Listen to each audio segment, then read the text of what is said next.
I'm Liz Joby from the Financial Times Weekend magazine, and it's great to see you all here tonight. And I just want to say how pleased, particularly pleased we are that Craigie Horsfield and the curator and co-director of Artangel, James Lingwood, have agreed to be in conversation and to talk about Craigie's work this evening.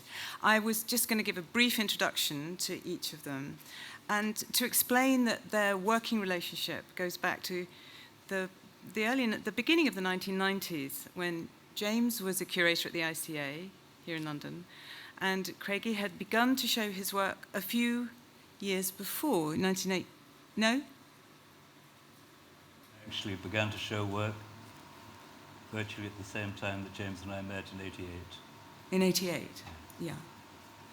And so in 1991, James curated a show at the ICA, which travelled to other venues, to Amsterdam and Zurich and Dublin. And there was a catalogue to that show in which James, with Jean-François Chevrier, conducted what I think is still an important interview with Craigie for anybody taking a serious interest in his work. James curated another exhibition with Craigie's work, The Epic and the Everyday, at the Hayward in '94, which brought together artists who, you see how ahead of its time that show was, Gursky, Berndt and Hilla, Becher, Thomas Struth, Jeff Wall, and Craigie. James moved to Artangel, and with his co-director Michael Morris, in the last 25 years, they've become, I think, as long as a lot of you know, a crucial force in contemporary art, giving artists the freedom to make new work in locations outside the gallery network. And Craigie's work has been, since then, exhibited in different galleries around the world. He was nominated for the Turner Prize in '96, and his work is in many collections, including the Tate. I'm sure that many of you will already have seen the work, the exhibition downstairs in the Embankment Galleries, which is curated by Polly Fleury from the Wilson Centre for Photography, and you will have gained some idea of the significance of the portraits and how they relate to different periods in Craigie's life, whether in England, where he was born, in Poland, particularly Krakow, where he lived in the 70s, and also in London, Rotterdam, and Barcelona. They relate to people he's known at different times in his life, some closely and some more passing encounters. You'll also see that each work carries two dates, the date the image was made and the date it was prepared as a large scale and presented on the gallery wall. The concept of time and the way the images hold time and enable us to relate back to time and connect with it, I hope is something that James and Craigie are going to discuss this evening. And I'll hand you over. Thank you.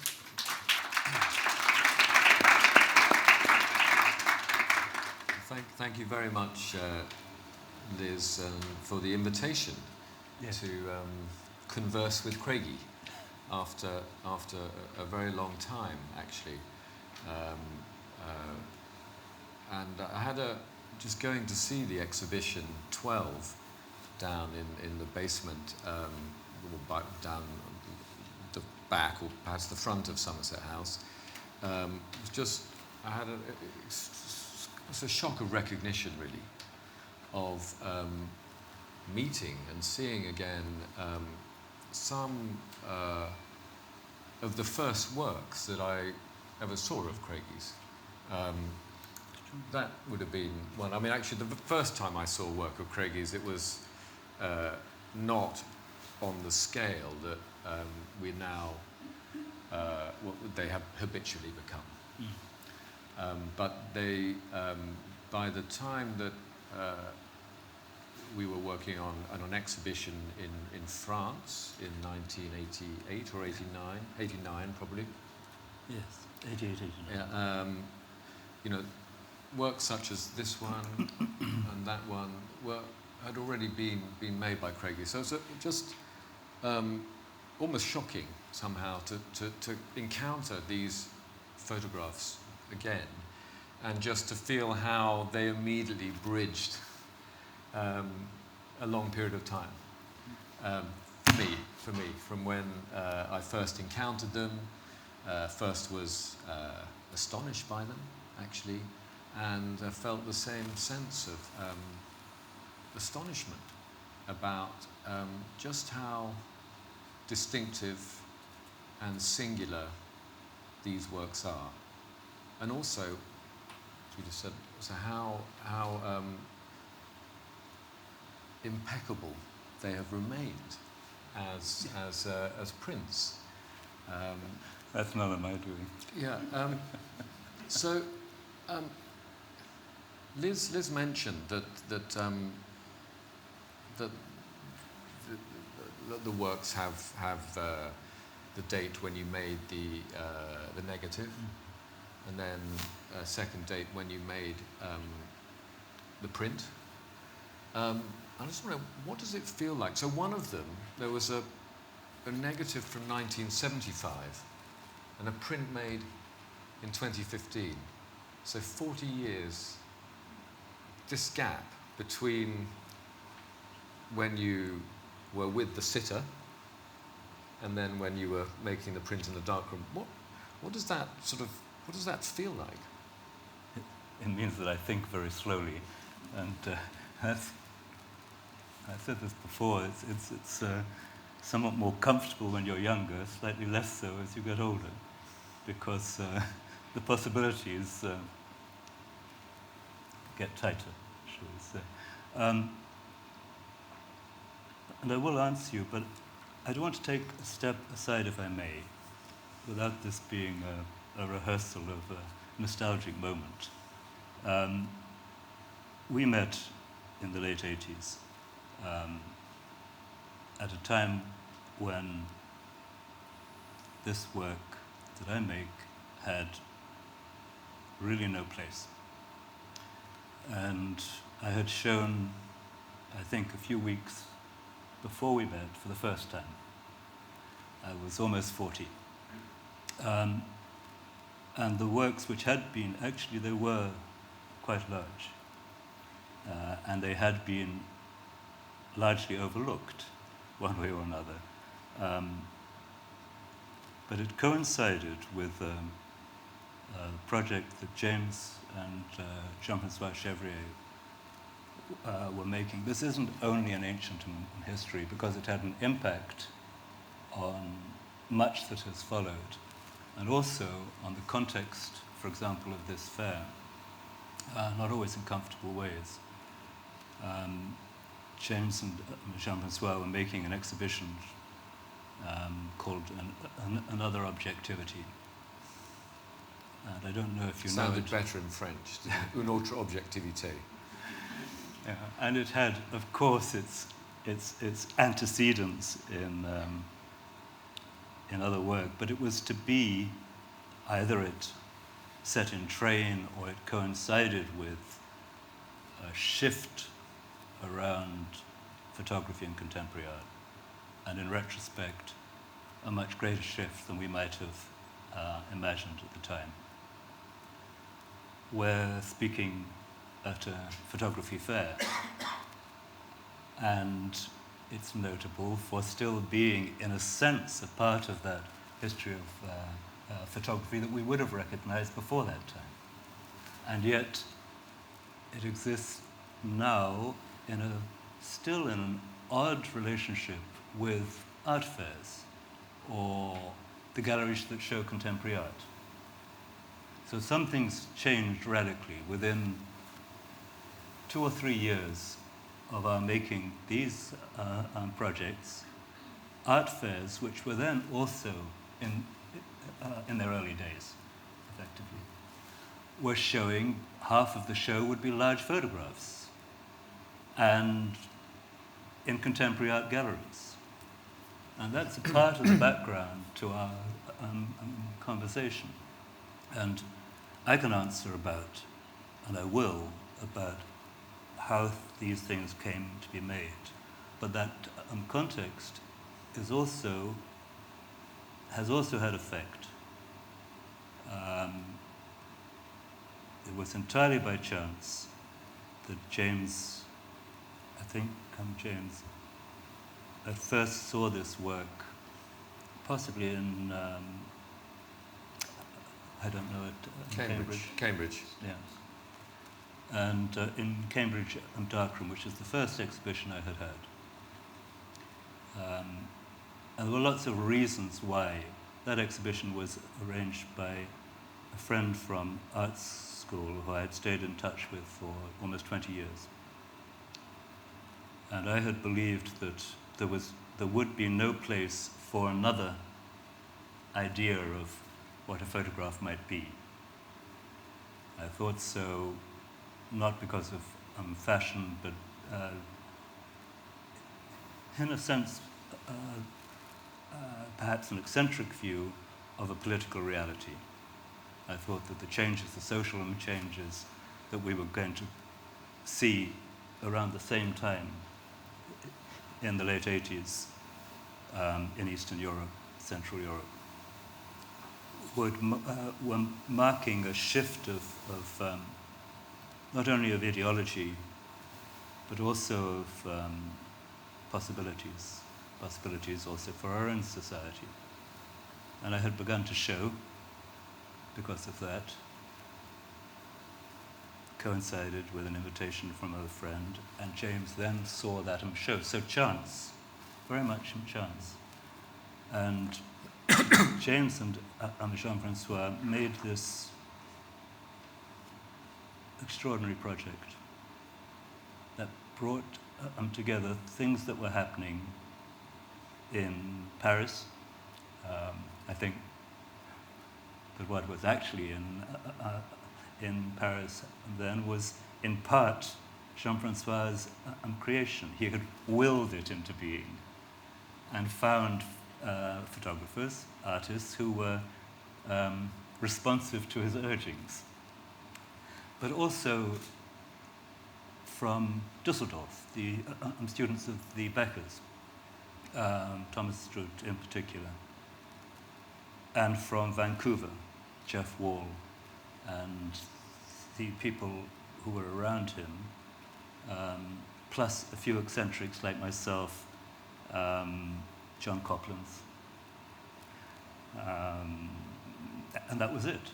And from this curious handful of people who were by no means all making large photographs at that time, it was about something else. And indeed, I'd like to ask you, from your perspective, and especially looking back on it, what did you think was happening? What were you doing in the conversation? Well, I'll answer that question if you promise that you come back to the question that I asked you.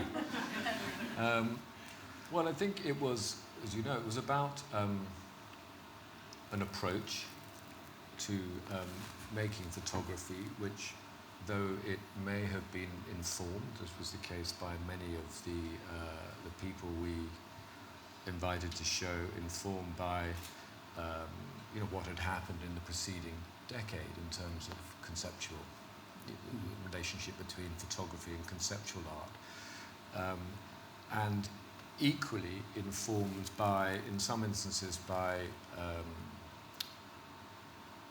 sort of older and documentary style photographs, so somehow were coming together in specific bodies of work, which were all in a way sort of photographic projects based around the idea of the photographic picture, I think, rather than the photographic document or the photographic evidence.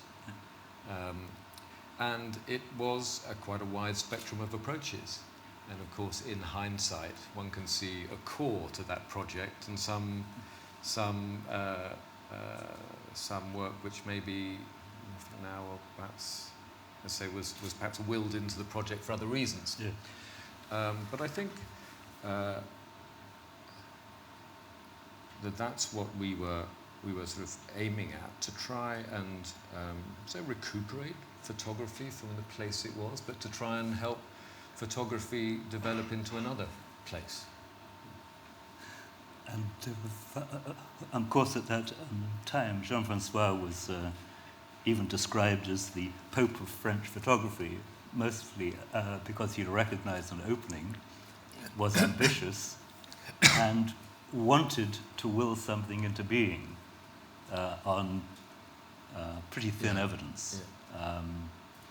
Yeah, I have to say, I that was never really my preoccupation. I mean, I had a number of, as it were, I mean, curating at that time was much more about chance encounters and recommendations by friends, because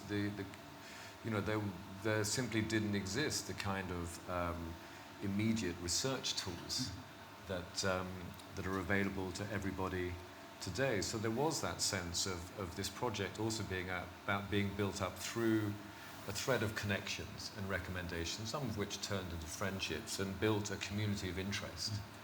And that sort of particular time. But I have to say that nonetheless your work stood out as it stands out today.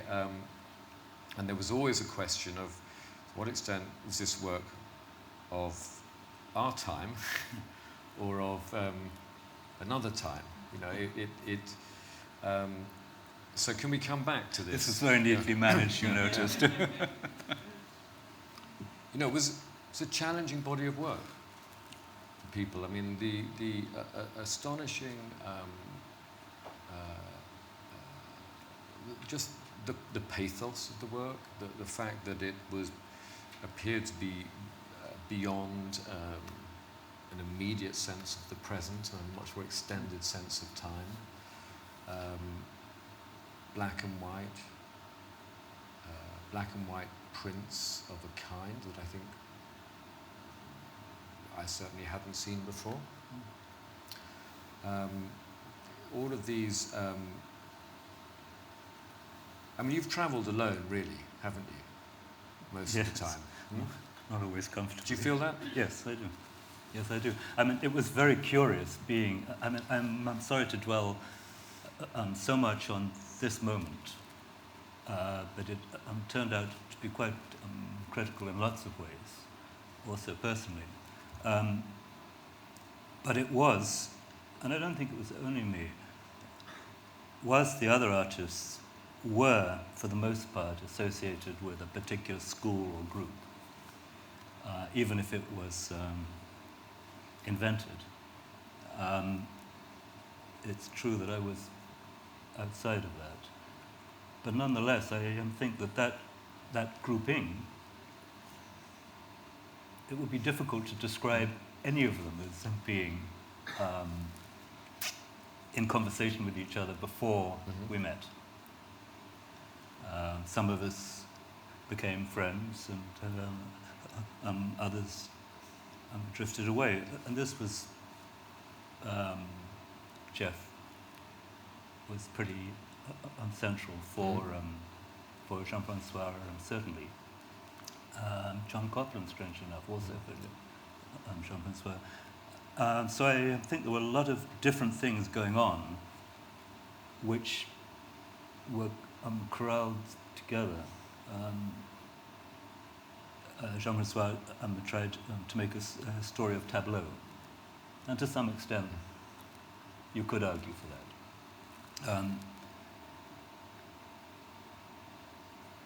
And I was intrigued. It didn't last for so very long. Where I'm speaking about something almost 30 years ago, from its inception. And its influences, or maybe it coincided with a time when there was a kind of momentum. There were lots of reasons why, and it brought photography into contemporary art, quite simply. Something that people like the Metro Pictures, people about a decade earlier had tried to do, but it remained akin to graphics. Do you think it was also, in a way, about a different way of relocating the figure at the centre of contemporary art? Because there had been one attempt with sort of painting, in the sort of previous decade, which in many ways became pretty devalued quite quickly, and then there was this other wave of figurative work. I would be inclined to say yes, but I think that's a personal. It concerns my work. I'm not sure that it would be true of Gunter Ferg, for example, who was also in that first. That's true. Sure. And Although we could go through it, or Patrick Tasani, for example. Well, Gunter Ferg did actually often include portraits in his installations, so they true. actually shifted them from much Patrick more Tasani. modernist construction. Well, anyway, rather than go through the roster, when I said that I had only begun to show in 1988, and that it had a political and social motive, it was because the two things not fully formed in my own explanation at the time were around ideas of how we relate to each other. I actually have a book which is much later called Relation, and it's frequently publicized as being entitled Relations, because some people could deal with the fact that it was pictures of friends or family as a kind of diarist, but found it, should we say, challenging to look at the ideas behind it concerning the wider notion of how we relate to each other. So the figure, yes, but within relation, and relation in lots of ways. But again, I hadn't yet come to describe it in that sense. And the other idea was what came to be known as slow time, which relates to what you were asking about in history. And I imagine the past as a kind of deep present.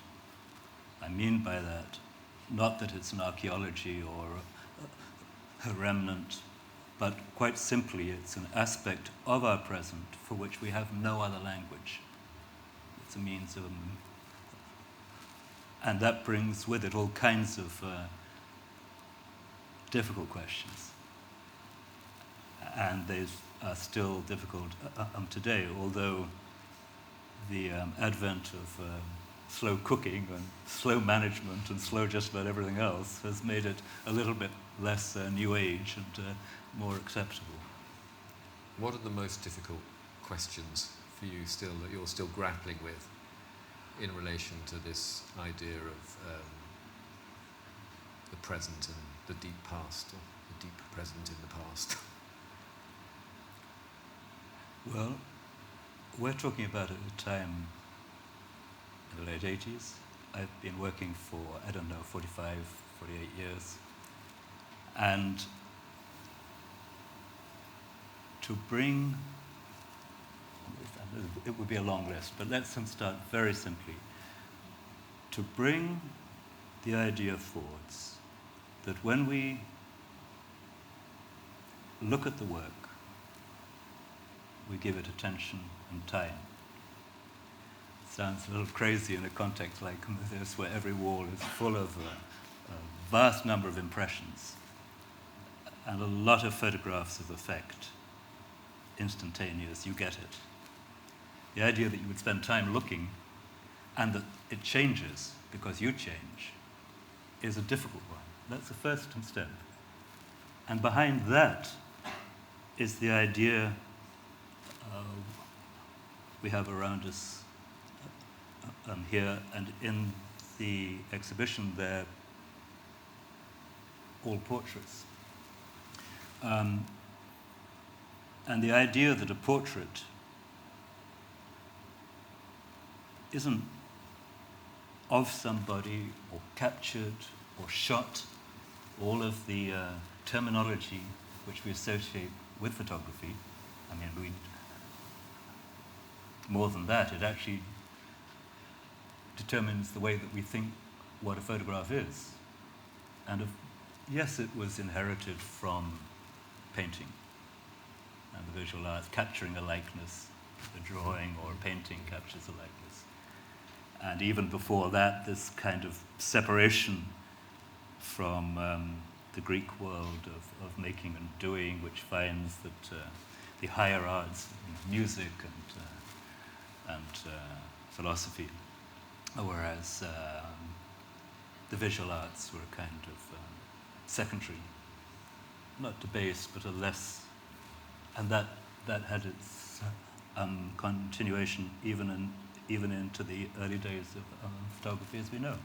Was that of interest to you, the fact that even within the hierarchy of the arts, I mean, you have read incredibly widely and you write extremely well. You were passionate about cinema and have gone on to sort of also work with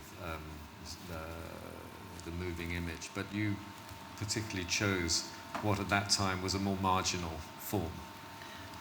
That's a little bit unkind to the photographers, but it was, yes, absolutely. I'm talking about the hierarchy yes, of the arts. Yes, I would agree. And I think that and I know we've spoken about this, in fact it was one of the things we spoke about 30 years ago or whatever, which is that what opened it was that it appeared democratic. It was something that we could all do easily. And this seemed to me to be not only so, but coming more. I mean, now it's easy to say that in retrospect, when we all make, photos on our phones just like that.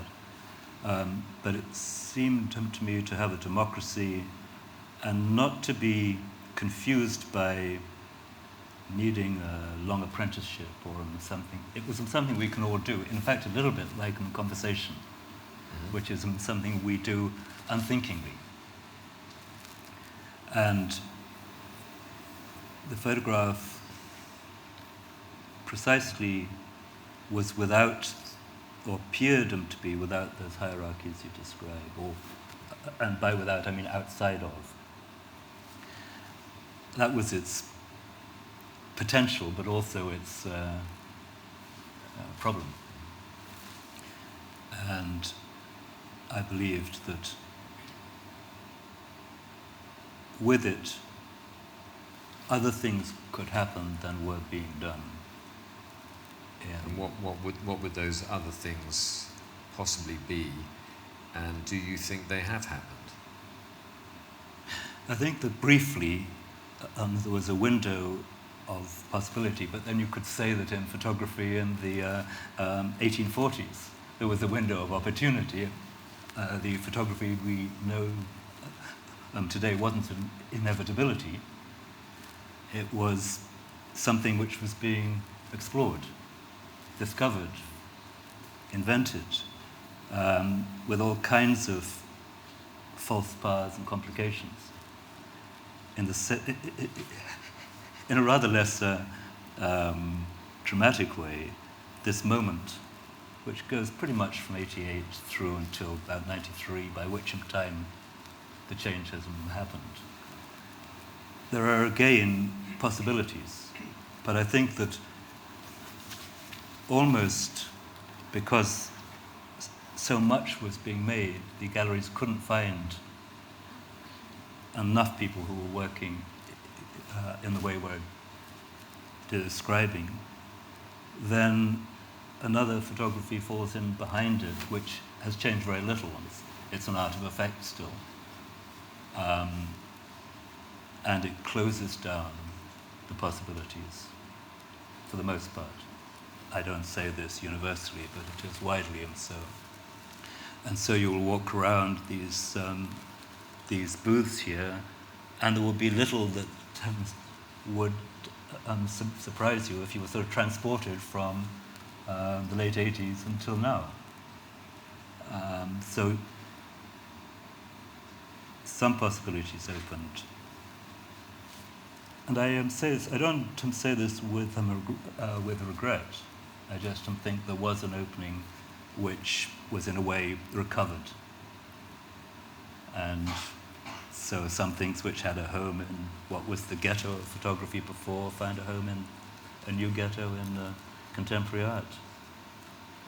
Does I mean when you it's not, this exhibition is quite a particular one, so it's not possible to tell from this a kind of shift that happened, or a kind of shift that happened in your work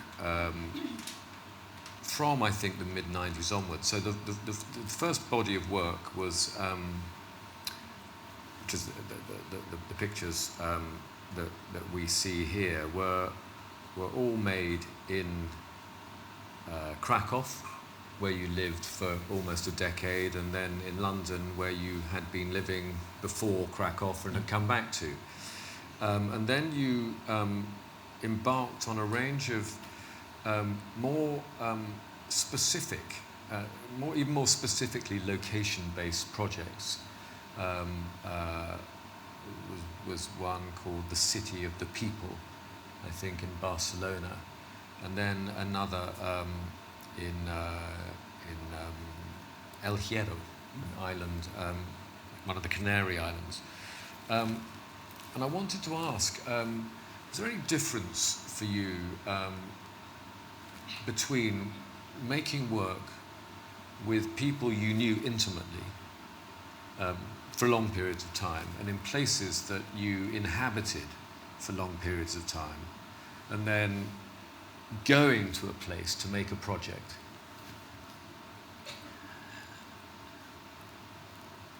This may be a little bit like sophistry, but I once was in conversation with a public conversation at the École des Beaux-Arts in Paris, organized by Jean-Francois, with Thomas Struth.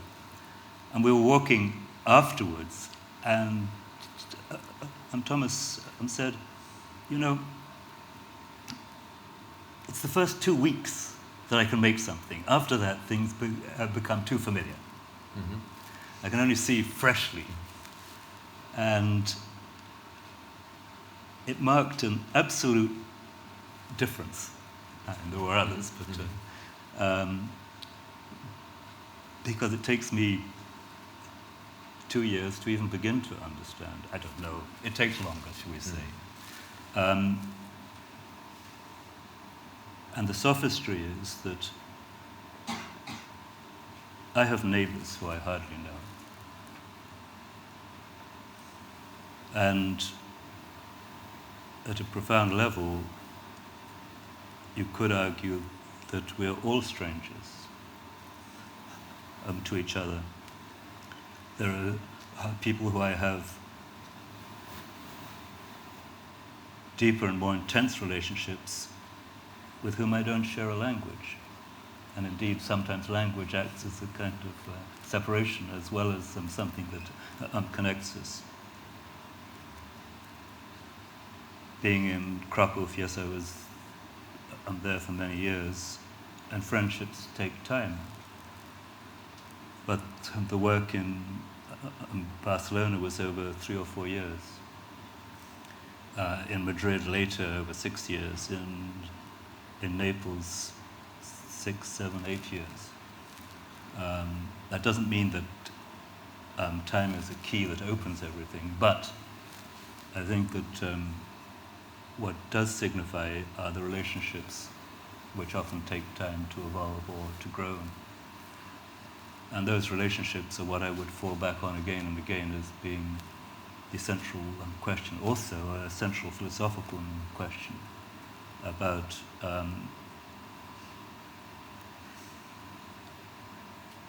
how we understand our predicament, how we even bring each other into being. You know, there's much of our philosophy centered upon the notion of the self as being at the center of the world, whether it was the ego or whether it was this I that was becoming. So what's at the center of your world? I think it's this notion I described, that we bring each other into being in relation. We're born in relation, we live in relation, we die in relation. And relation in English has this double meaning, how we stand towards each other, but also how we tell, we relate. And I would see those as being very much linked.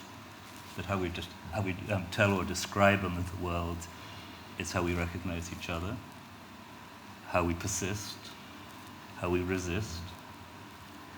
And that I would put at the center. The ideas about time and photography, certainly in the 20th century, though definitely not in parts of the 19th century, came to be imagined as instantaneous, the movement of the shutter. And always passed, so that it became almost a memento mori of things having happened. And there was a time a little before we began to work where that was a commonplace. The idea of the having been, Roland Barthes and so on. And the idea that when making a photograph, actually the first part is like a conversation. The second part is a little bit akin to a sketch for a painting. And the print that you see on the wall is some way down the line of thought and action. So what do you mean by the print being a thought and action? I mean, can that lead us on to the specific qualities of the prints that you make? Because they are almost unlike many others, let's say. Yeah. One of them, the reasons, and it was much discussed at the same time, the work that we did was often easily described as being big pictures, at a time when smaller pictures were more familiar. They were by no means the first big pictures. There were very large pictures in the 19th century and throughout the 20th century. But that was picked up. Why did I make larger pictures? Because of their physicality, their materiality, something that you could inhabit. And this presence was there in photography. It just wasn't being used at that time much. And the surface, and remember again, the commonplace was either to put it behind glass or to have a glossy surface, or certainly with the people who we worked, to make sea prints, very glossy surfaced prints. And in a sense, what it was about was elsewhere, it was beyond. And there was a familiar metaphor of looking through a window. You would see whatever was depicted at a distance. And the multiplicity that the photograph appeared to offer, that you could make many of them. And you would never do that? No. No, it's always one print. But again, of one subject. It had a life, it had a materiality, it had a surface. It was brought here.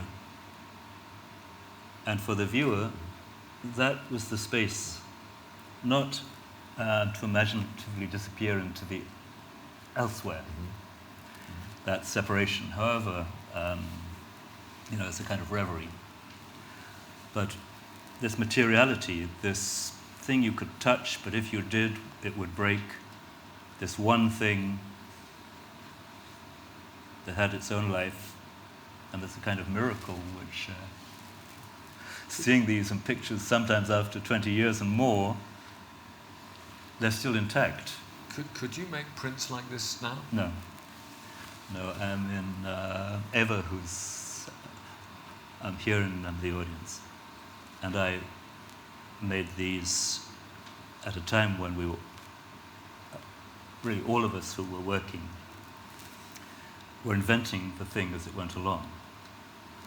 And we found troughs for the chemicals in France, and John Copland's used the same on people, and so on.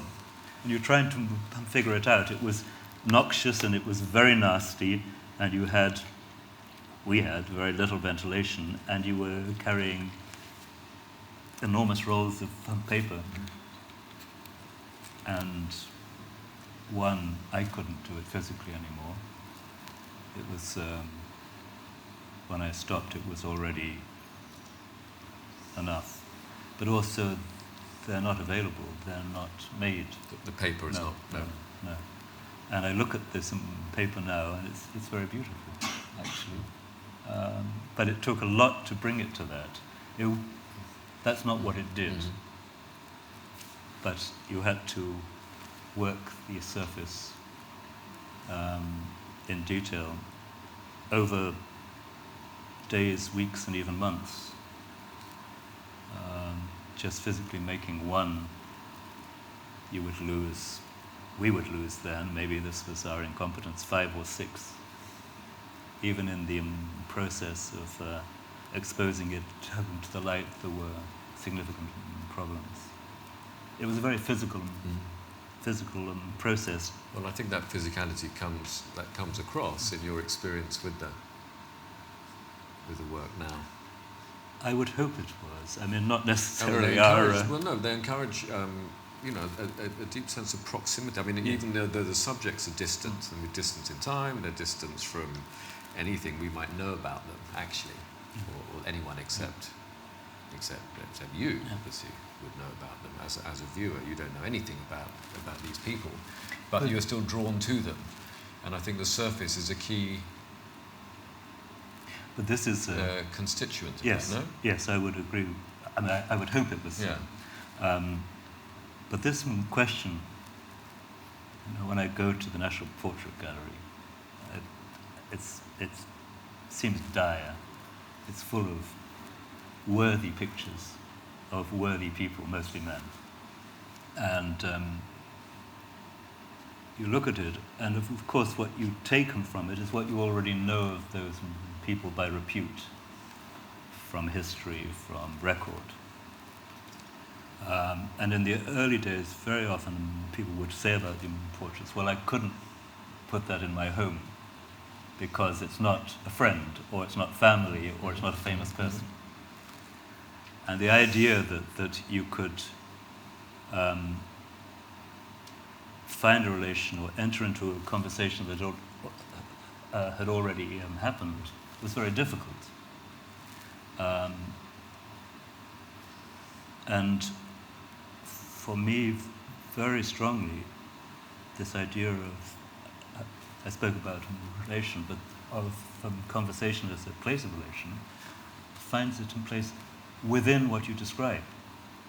That as the audience, we bring our experience, our relationships, our recognition to this picture, and we make it from that in the present.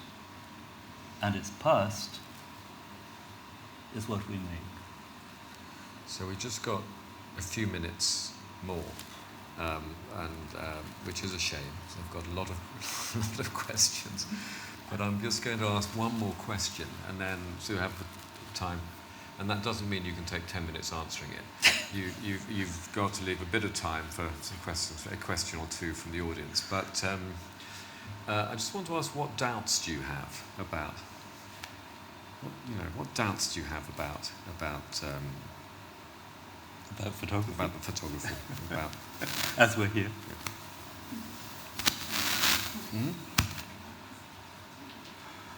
I lead a very reclusive life, so I doubt is a condition to some extent.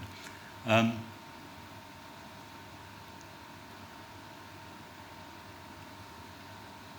actually less interested in photography than I might once have been. That doesn't mean that I've exhausted it, or that photography has changed very much.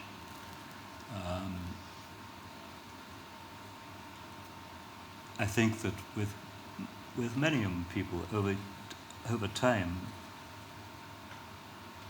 the fact of it being photography becomes less to the fore. You're more concerned about how to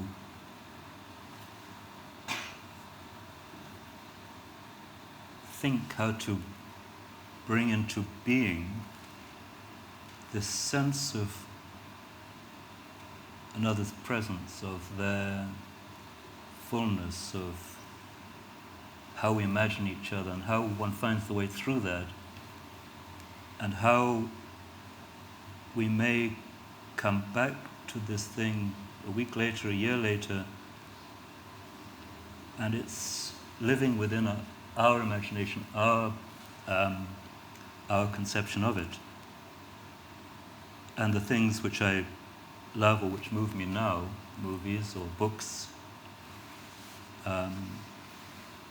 touch on that as well, this sense of how we recognize each other. And this will sound rather sudden, this sense of a loving gaze, this sense of a kind of connection through recognition, which would open up a whole other discussion, I know, but and I would be very happy to defend it's that. a very nice phrase, anyway. May I ask you very, very briefly, I promise briefly, because I'm intrigued. James and I have met for the first time about an hour ago, Yeah. after 8 years. And the last time we spoke on a platform, and I have to tell this story, was the one time that we spoke at the Photographer's Gallery, certainly in my life. And it was on a Polish photographer who some of you may know, Witkiewicz. And there were 3, I think possibly even 4 of us on the platform, which was on a days considerably higher than this. And 1 person in the audience. That was our one experience. You may say you can understand why after this evening. So no, this is Stadium Rock for us.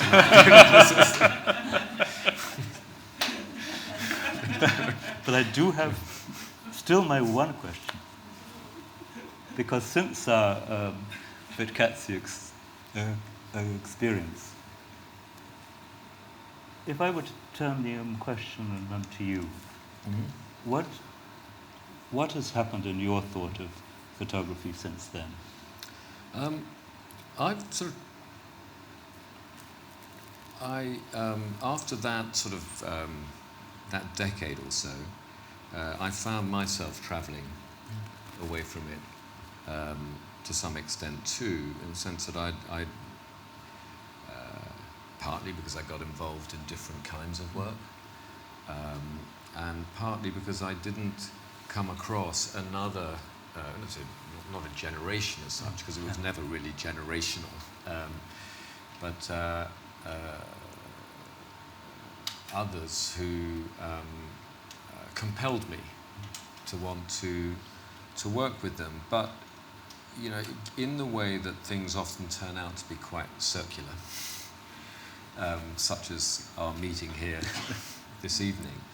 I am actually just beginning to work on a new exhibition, but it's an exhibition of an Italian photographer who died 25 years ago, called Luigi Ghirri, who in whose work very different from the kind of work that I was fascinated and I'm still fascinated, but somehow have just become sort of quite obsessed by his work, and I want to make an exhibition to sort of foreground what I think is a wonderful sort of poetic and singular body of work. Yeah. So having travelled away, I can find myself so returning or becoming quite intrigued again by what photographs can do, which no other medium can do, which I think is the case with Giri, for example. Which is the opening of another story. So, do we have any questions? Okay, one more. Is there all right, there we go.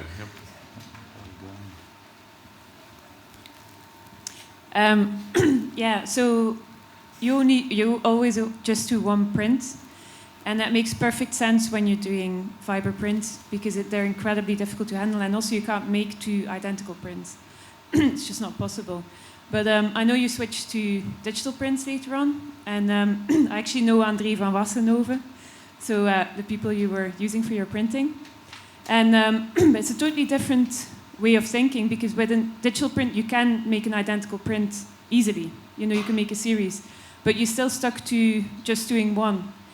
But you lose the physicality of handling the print.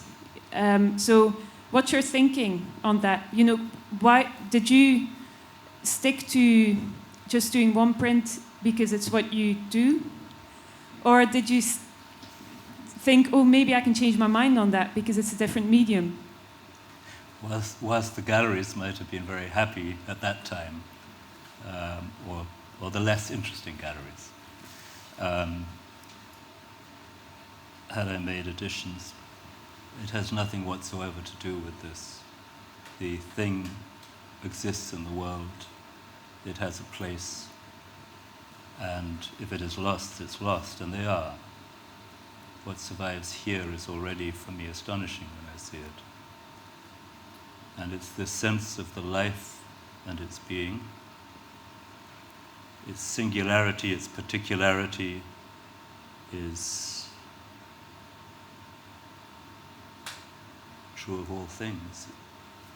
You could argue if we were going to take this forwards, not here, that the edition you describe itself becomes different immediately. The lives of these things, they go off in different directions, they find different places, the surface is damaged, some are lost, insurance is claimed on others, there's a divorce, they find another place, all kinds of stories.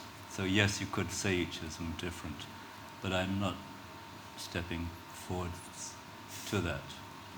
The thing is in itself as unique as each of us, and of course they become only through what we make them. So I can see no reason to make a multiple. Or it's another thing. It's not to say that that's wrong or that it's the only way to be, but it's coherent with everything, or it tries to be coherent with everything that I do. Each of us tries to discover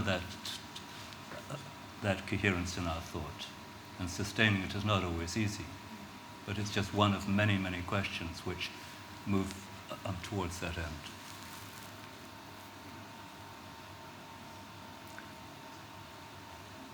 Time for one more? Not really.